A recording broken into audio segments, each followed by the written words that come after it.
అందరికీ నమస్కారాలు. రాష్ట్రంలో 2019-24 మధ్యకాలంలో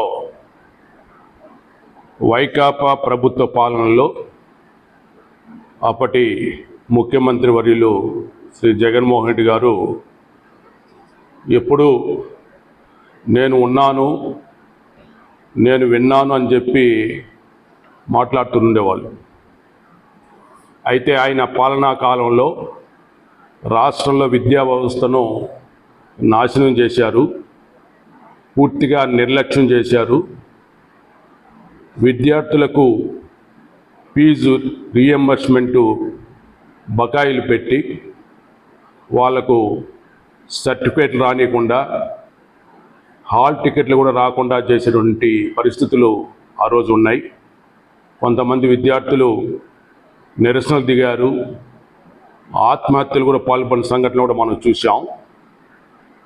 ఒకసారి ఆ 5 సంవత్సరాల పరిపాలన చూసినప్పుడు మరి జగన్మోహన్ రెడ్డి గారు అధికారం నుంచి దిగేటప్పటికీ ఈ రాష్ట్రంలో ఫీజు రీఎంబర్స్మెంట్ 2000 బకాయిలు 989 కోట్లు పెండింగ్లో ఉన్నాయి. అదేవిధంగా పీజీ కళాశాల ఫీజు రీఎంబర్స్మెంట్ బకాయిలు 450 కోట్లు, మొత్తం 4271 కోట్ల రూపాయలను బకాయిలు పెట్టి వెళ్ళారు. అదే ఆయన పరిపాలనలో భవనాలకు వైకాపా రంగులు వేయడానికి 3000 కోట్లు ఖర్చు పెట్టారు. విద్యార్థులకు ట్యాబుల పేరుతో 1200 కోట్ల రూపాయలు ఖర్చు చేశారు.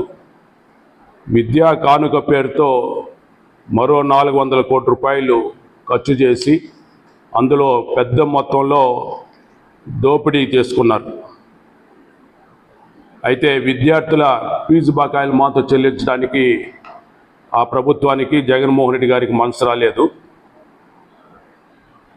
కూటమి ప్రభుత్వ అధికారంలోకి వచ్చిన తర్వాత నారా లోకేష్ గారు విద్యాశాఖ మంత్రిగా బాధ్యత తీసుకున్న తర్వాత రాష్ట్రంలో విద్యా వ్యవస్థను మెరుగుపరచడానికి, విద్యా ప్రమాణాలను పెంపొందించడానికి, విద్యా వ్యవస్థను రాజకీయాలకు అతీతంగా ముందుకు తీసుకెళ్ళడానికి అందరి సలహాలు, స్టేక్ హోల్డర్స్ అందరితో సమావేశాలు పెట్టి సలహాలు సూచనలు తీసుకొని ముందుకు పోవడం జరిగింది.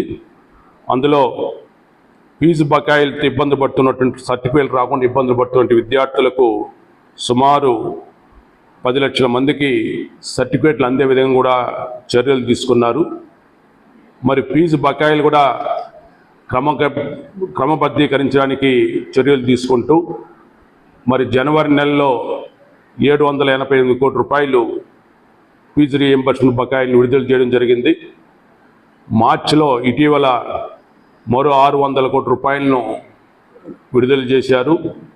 తొందరలోనే మరో 400 కోట్ల రూపాయలు కూడా రిలీజ్ చేయడానికి నారా లోకేష్ గారు చర్యలు తీసుకుంటున్నారు. 2014-19 మధ్య గౌరవ చంద్రబాబు నాయుడు ముఖ్యమంత్రిగా ఉన్నప్పుడు ఈ రాష్ట్రంలో 16 లక్షల మందికి ఫీజు రీఎంబర్స్మెంట్ ఇచ్చేవాళ్ళు. ఆ 5 సంవత్సరాలలో 10,136 కోట్ల రూపాయలు ఫీజు రీఎంబర్స్మెంట్ కోసం ఖర్చు చేయడం జరిగింది. జగన్మోహన్ రెడ్డి గారు ముఖ్యమంత్రి అయిన తర్వాత 5 సంవత్సరాల్లో 9 లక్షల మందికి మాత్రమే ఫీజు రీఎంబర్స్మెంట్ చేశారు. సుమారు 7 లక్షల మందికి ఎగ్గొట్టి ఎగనామం పెట్టారు. మరి వారు 5 సంవత్సరాల్లో ఫీజు రీఎంబర్స్మెంట్ కానీ చేసిన ఖర్చు ఎంతంటే 6,430 కోట్ల రూపాయలు. టీడీపీ ప్రభుత్వ పాలనలో 10,136 కోట్ల రూపాయలు ఖర్చు చేస్తే, అదే జగన్మోహన్ రెడ్డి గారి ప్రభుత్వం అధికారంలో ఉన్నప్పుడు 6,430 కోట్ల రూపాయలు మాత్రమే ఖర్చు చేయడం జరిగింది. అదేవిధంగా 2014-19 మధ్య టీడీపీ పాలనలో 4,923 మందిని విద్యార్థులను విదేశాలకు పంపే విధంగా ఏర్పాట్లు చేస్తే మరి 2019-24 మధ్య జగన్మోహన్ రెడ్డి గారి ప్రభుత్వ పాలనలో కేవలం 116 మందిని మాత్రమే విదేశాలు పంపించే చర్యలు తీసుకోవడం జరిగింది.